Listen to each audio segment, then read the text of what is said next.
प्रणव, योग व निसर्गोपचार तज्ञ. आज आपण माहिती करून घेऊ सर्वायकल स्पॉन्डिलोसिस म्हणजे काय. मानेच्या मागच्या बाजूला जो मणका असतो त्याला आपण सर्वायकल स्पाइन असं म्हणतो. तर जेव्हा ह्या मणक्याची झीज होते किंवा सर्वायकल स्पाइन मध्ये जी गादी असते इंटरव्हर्टेब्रल डिस्क, जेव्हा ही थोडीशी बाहेर येते किंवा मानेचे स्नायू खूप स्टिफ होतात, ताठर स्टिफनेस येतो त्या मसल्स मध्ये, किंवा मान डावीकडे किंवा उजवीकडे हलवताना किंवा वर किंवा खाली बघताना खूप भयंकर वेदना होतात, किंवा सतत तुमच्या मानेमध्ये दुखणं किंवा वेदना असतात, अशा स्थितीत सर्वायकल स्पॉन्डिलोसिस आपल्याला झालेला आहे असं आपण म्हणतो.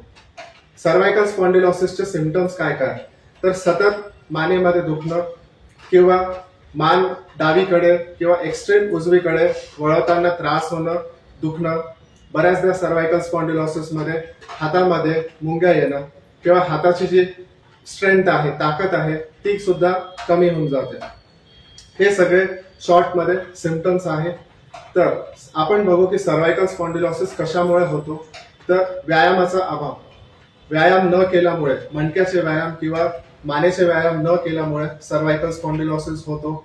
त्याच्यानंतर सतत ऑफिसचं काम, म्हणजे एकाच पोझिशनला तुम्ही कम्प्युटरवर बघत आहात, कम्प्युटरवर काम करत आहात, त्यामुळे सुद्धा मानेचे विकार होतात.